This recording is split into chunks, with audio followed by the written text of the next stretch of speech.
Welcome. You're watching the India Development Debate. I'm Tamanna Inamdar. The international response to the decision to abrogate Article 370 and turn Jammu and Kashmir into two union territories has largely been one that acknowledges India's sovereignty over what is an internal issue.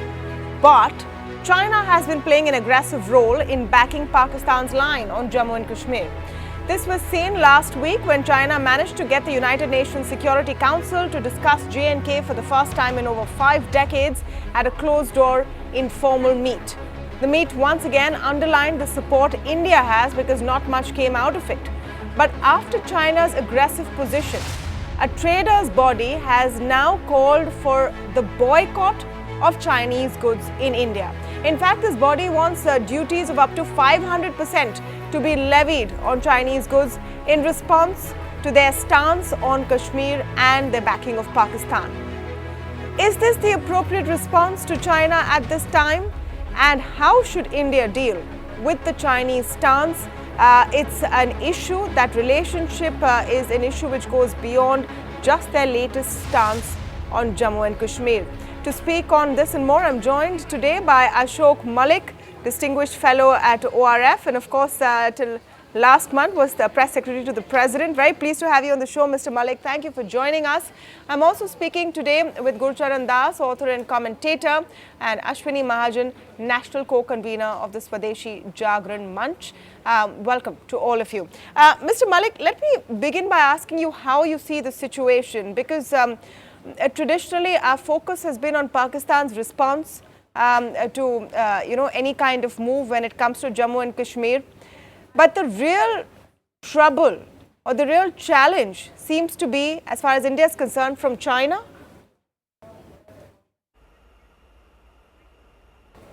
Yes, there are two reasons for this.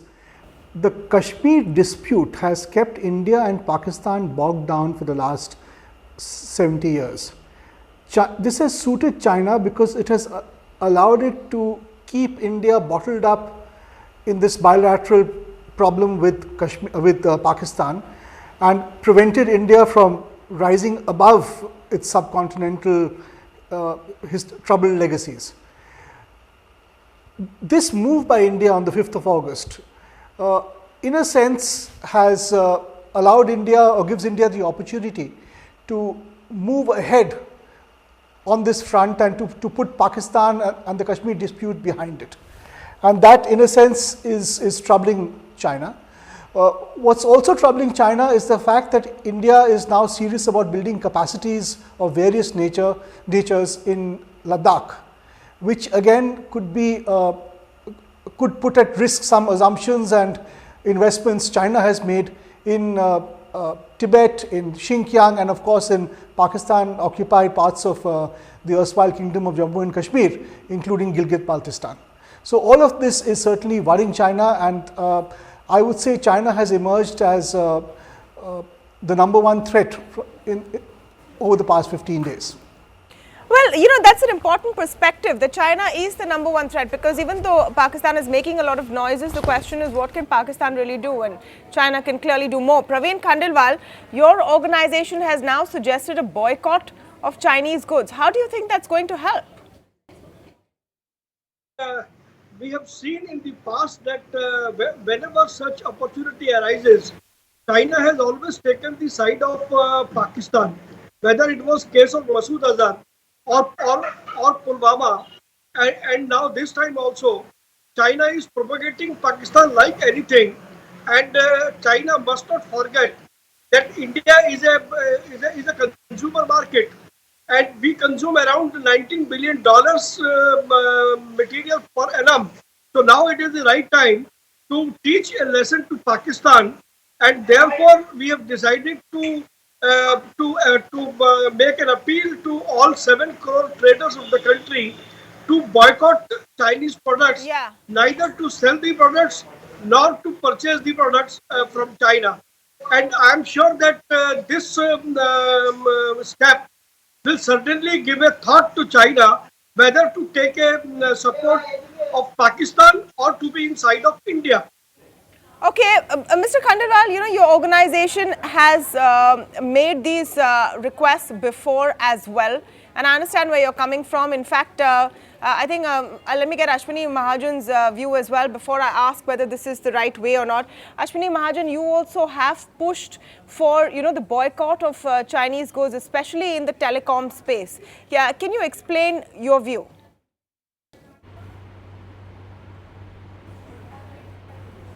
Actually, Swadeshi Jagamanch has been asking the patriotic people to boycott Chinese products for the last 4 to 5 years, and in 2017 we organized a big rally in which more than 1 lakh people participated against China. The mood of the nation is against China now. Now the issue is that how to go about. We understand that if we ask people to boycott Chinese products, that is going to help, but at the same time we understand that there is a huge lot of the commodities and the project goods and telecom equipments and so many other things which are coming into India through other ways, and therefore we have now asked the government to not allow the Huawei and other telecom companies to enter into India, and also we are requesting the government to impose higher tariffs, and which are possible within the WTO framework also. So far we are imposing an average tariff rate of about 10%. We can go up to 40% as per the WTO bound rates. Okay. And there are other ways also through which we can stop Chinese products. Please listen to me. We can stop Chinese products by way of invoking the national security issues. And when US can invoke national security issues, why can't India do it?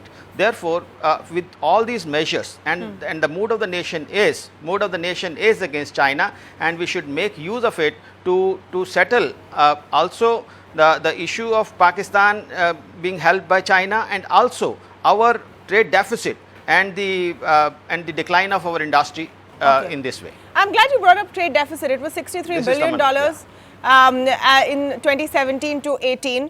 So, we've sort of set the stage for where this debate is going. Ashok Malik has explained to us how China is the biggest sort of concern for India right now, even more than Pakistan. Praveen Khandelwal and Ashwini Mahajan say, boycott Chinese goods, levy more tariffs. Gurcharan Das, is that the answer though? I don't think there's much of a debate that, of how big the China challenge is for India.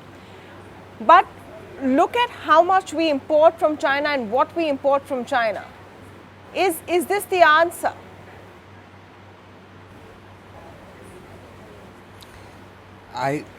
Smart nations do not mix politics with economics and trade.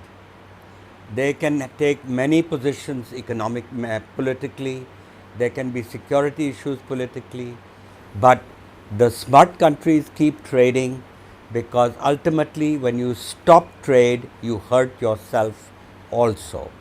And in our case, of course, when China is such a much bigger player, anything we do will not really hurt them very much, but will hurt us much more. And so even during Doklam, which was a far bigger crisis than what we face right now with China, the trade continued and it went on. And so I believe that this is not a good idea, and when Pakistan stopped the cross-border trade, it's ending up hurting itself in the process. So we should look at our national interest, not be swayed by sort of nationalistic sentiments. I think the nationalistic sentiments, I appreciate those sentiments. And as far as tariffs are concerned, you can't raise tariffs against one country. Okay. It has to be across the board to be legal within the framework of WTO. So all these ideas, I'm afraid, much as they have a lot of emotion behind them, are bad ideas. Okay. Ashwini Mahajan, I'm going to open up the debate now. If anyone has a response, please come in. But I want Ashwini Mahajan to first respond before I come to the other participants. And just to take on from one very important line from what Mr. Das said, that smart countries don't mix business and politics. Ashwini, important to make that distinction and use tariffs as a very calibrated tool, like the United States has to some extent. We're still to see what the complete impact of that approach is.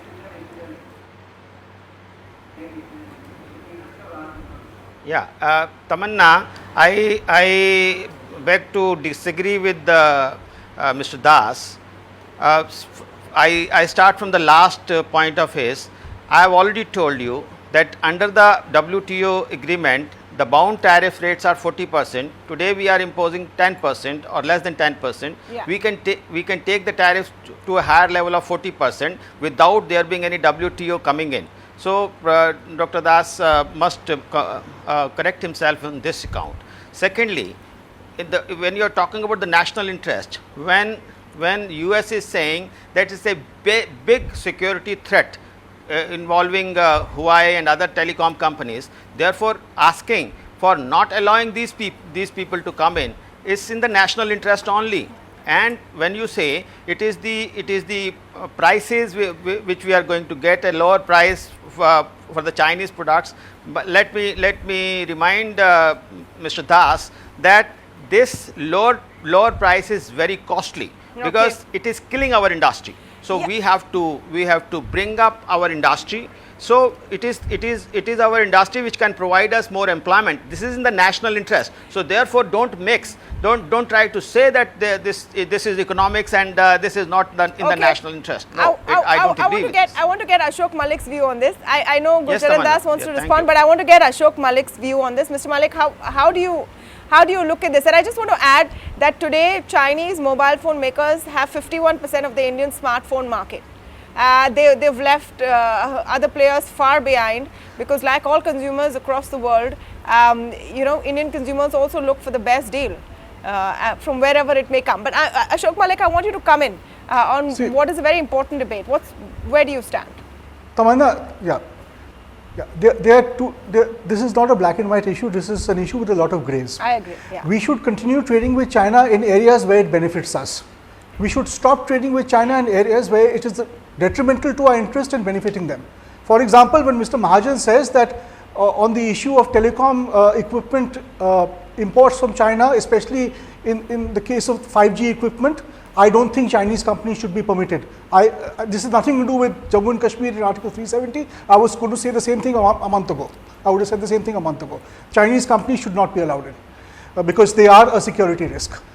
Chinese trade policy has been telling us for the past 6 or 7 years or maybe 10 years that it will consider greater market access for Indian dairy products, Indian IT products, Indian software products, Indian pharmaceutical products, but has not provided that space, and that is why our trade deficit keeps growing. We have to hit them in those areas as much as we can. In terms of imposing tariffs, I agree we can impose tariffs, but we should certainly be mindful of the fact that we should not impose tariffs across the board so as to hurt Indian consumers in the short run and protect some manufacturers in India who may not be producing quality equipment.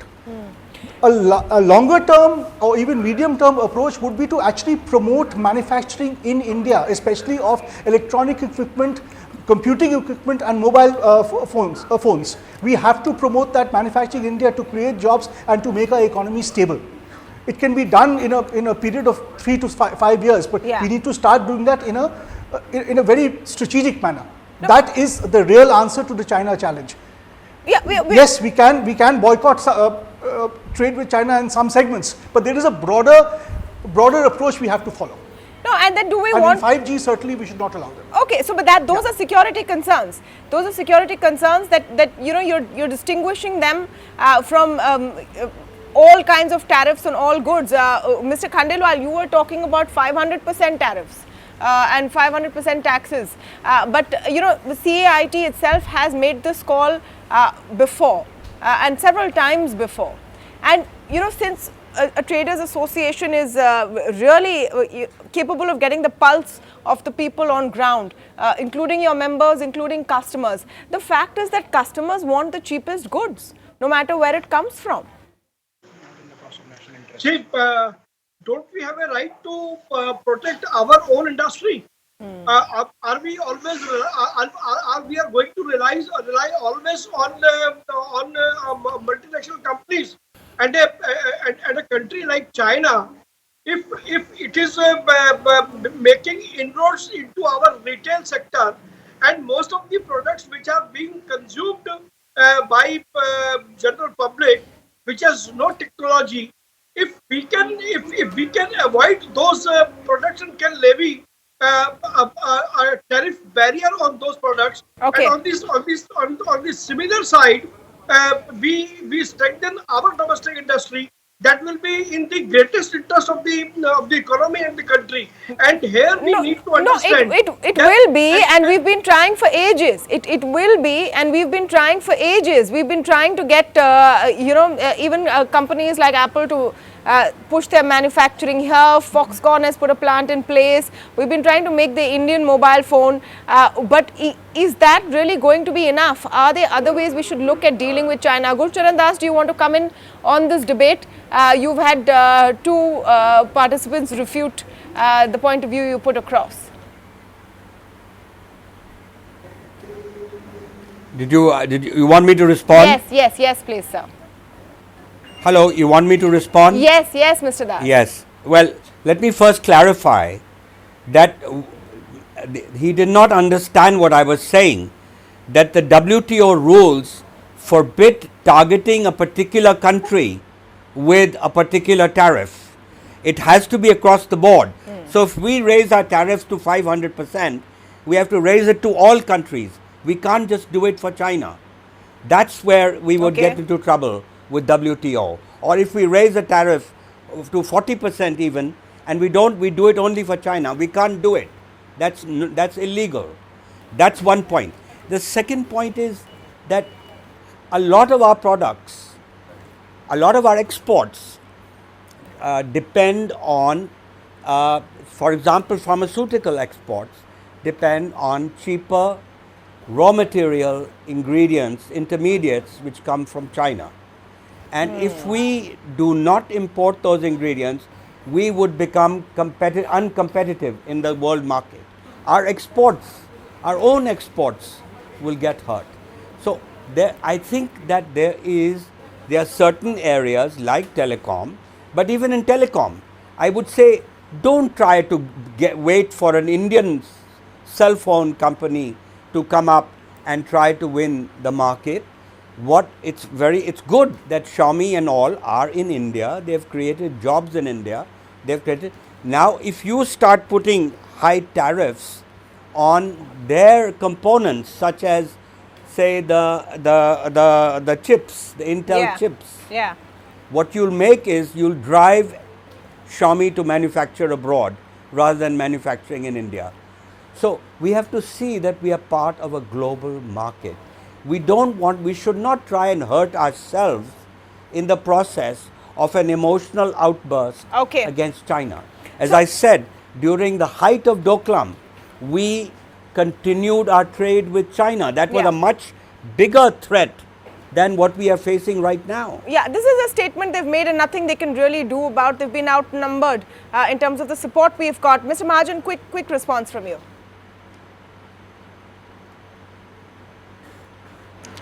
You see, in the last 1.5 years, we have adopted measures which could stop Chinese products to a great extent.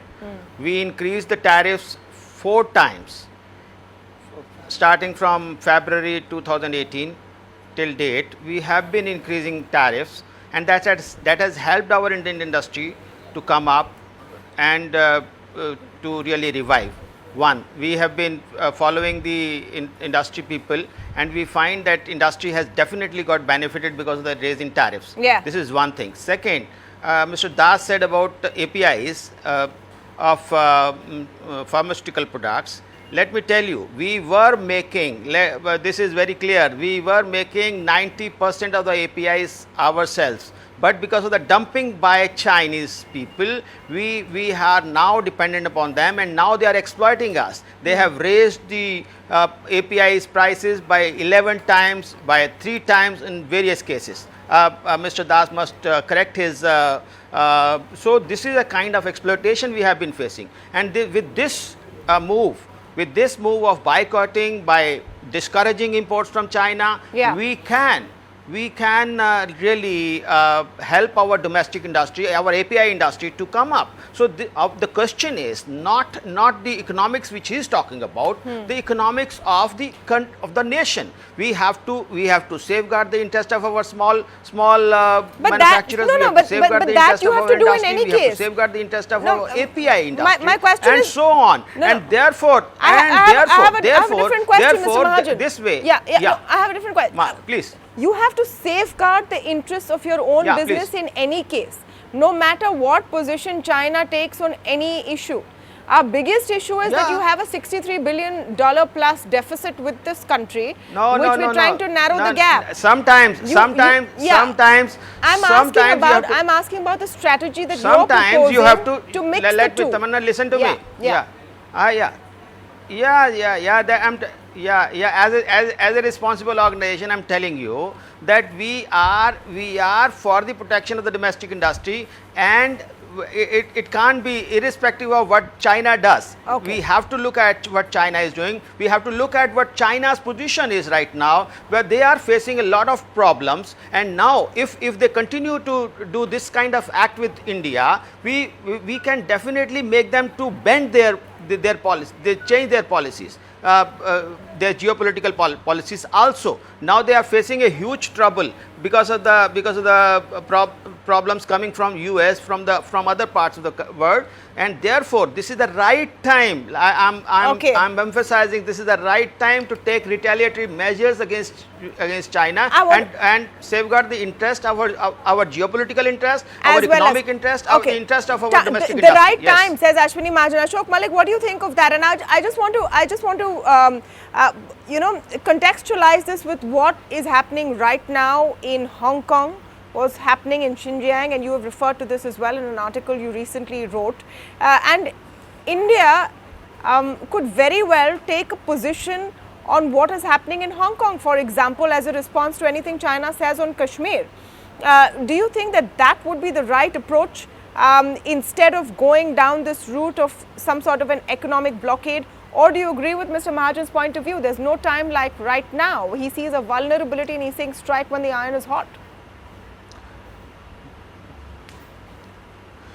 You know, the ultimate goal of all of us, Mr. Das, Mr. Mahajan, Mr. Khandelwal, all of us, is a stronger Indian economy which is competitive globally. Yes, of course. The ultimate goal is not the protection of Indian industry. If the protection of Indian industry is part of the process, yes, I'm all for it in certain segments, certain areas. In some areas, India will be integrated with the world, in some areas maybe less integrated with the world. But the ultimate goal is the strengthening of the Indian economy. So, yes, there are some areas where we should try and impose cost on China if that is possible, but we should not impose cost across the board in a way that may hurt us in the short run. So let us be strategic about it, let us see where we can hurt them, and by all means go ahead and hurt them. But across the board boycott, official boycott by the government, I am not sure that is the correct strategy. If people want to boycott at an individual level, they are free to do so and they should do so. But across the board tariffs aimed at one country, I don't know how feasible that is. Ruling out China and Chinese companies from certain sectors like telecom and defense, of course, I am all for it and it should be done. So we must see where we can impose cost on China and where we will end up, if we take the wrong steps, imposing cost on ourselves in the short run. Are we being too careful when it comes to dealing with China? Are we being too careful when it comes to dealing with China, whether it is talking about imposing costs in terms of an economic blockade or taking a diplomatic stance or any kind of a response that we could make? Are we treading too carefully? Mr. Das, what's your perspective on this point of view? And even the voluntary sort of boycott that Ashok Malik talked about, is it really feasible?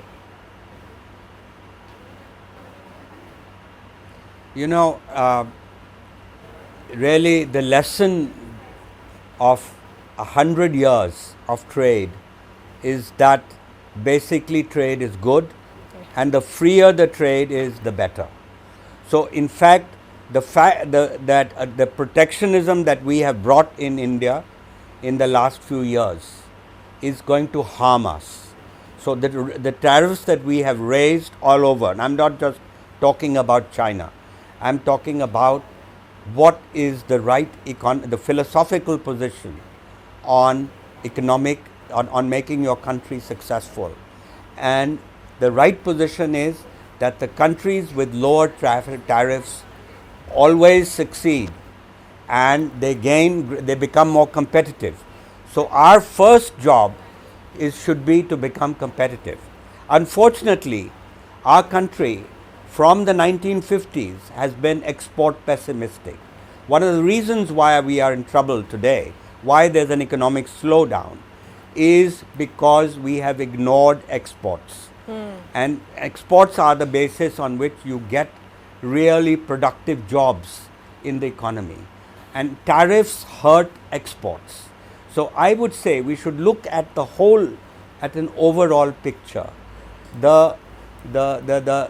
India's share of global trade of exports is 1.7% compared to the fact that, I mean, it's a $16 trillion trade in the world. Okay. If you could just take that 1.7% to 2.2%, you would get achhe din. You would get millions of jobs created in India. So our first priority should be to make India competitive, and high tariffs do the opposite. So therefore I say, don't mix up economics with politics. So how would you deal with the situation currently, Mr. Das? Do you have a view on how India should respond to China's position vis-a-vis Jammu and Kashmir, the push at UNSC, because our default position with China is wait and watch? Yeah. No, so therefore I think the Doklam resolution shows that India and China can coexist in a reasonable way. We should draw red lines with China. I agree with Ashok Malik there that we should have red lines. We should not let China cross those red lines. And in fact, one of the good things that has happened by separating Ladakh is that now Ladakh will get a lot more security attention than we had, and we could make it uncomfortable for China over there. So we should persist in our efforts to settle our the border disputes. Now China, of course, has an interest to keep the pot boiling as far as India is concerned, and it's pure real politics. But we should not fall in their trap. And to me, a kind of trade response is self-defeating. Sure, there are certain areas which are sensitive areas, but that doesn't mean to raise the price of chips for Xiaomi, which is a major player and is adding huge value to our economy.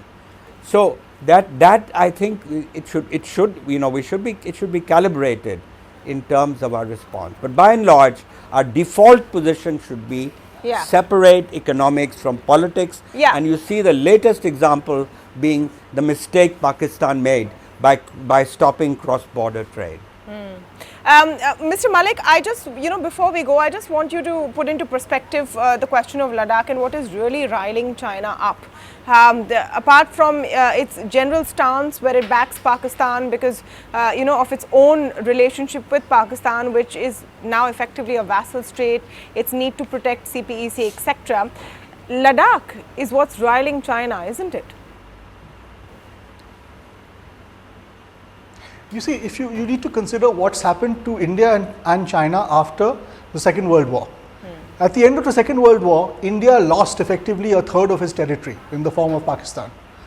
And Pakistan occupied Kashmir as well as Chinese occupied parts of the former kingdom of Jammu and Kashmir. In the same period, since 1949, China has expanded I think almost 40%. It's annexed Tibet, it's secured Xinjiang.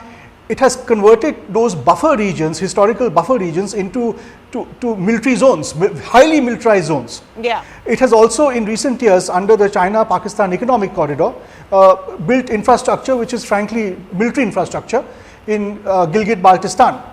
And India in its entire period was bottled up with the Kashmir dispute and did not make adequate investments in Ladakh, which is the territory under Indian control or administration right now, which borders all of these areas, including Akshay Chin, which was which in a sense unites Xinjiang and Tibet, but which we see as our territory. As Gurcharan Das very correctly suggests, if the correct and appropriate strategies are followed in Ladakh, if capacities are built, if a security interest is kept in mind, many of the complacent assumptions and investments that China has made in that entire Central Asian, South Asian border belt could be at some risk in the coming years. And that is what is worrying China. Okay. So frankly, Kashmir, India and Pakistan are yesterday's story. Ladakh, Xinjiang, India and China are tomorrow's story. Okay. No, so that's but where is the emotional sort of hot button? And that's the question. I'm almost out of time, but I'm going to give a quick word to Praveen Khandelwal, who's been waiting to speak. Mr. Khandelwal, time to think strategically and not emotionally. So I know you're coming from a space of an emotional response and maybe a survival one as well, because the influx of Chinese goods have really put Indian businesses at risk. But it needs more strategic thought. Are you convinced after listening to the opinions on this debate? Tamanna, time and again, China is threatening national integration of our country. Should we keep our mouth shut because we have signed WTO? Certainly not. And what we are demanding the government, up to 500% duty, but not across the board. There are certain items which are used as raw material that can be excluded from that. But items like toys, items like so many other FMCG items, why can't we produce those products in our country? Yeah, no, we should. And I draw your attention towards the report of Naresh Gujral Committee, which was filed in the Supreme Court in July 2018 on impact of China import on Indian industry. So, no, but how do we it is clarified. It is clarified that government of India has to take some action. Absolutely, but do we have to get more competitive ourselves? Do we have to get more competitive ourselves, or we have to stop the flow from China? I'm out of time, so I'll have to end. But it's an ongoing debate and it's a very interesting one. I want to thank all of the panelists today for coming in with their points of view, and I want you, the viewer, to tell us what you think as well. Do you think a voluntary boycott of Chinese goods is the answer at this point? Do you think that the answer is perhaps higher duties on goods from China, or is the answer a longer term strategic one? Please write in to us. We'd be happy to hear from you.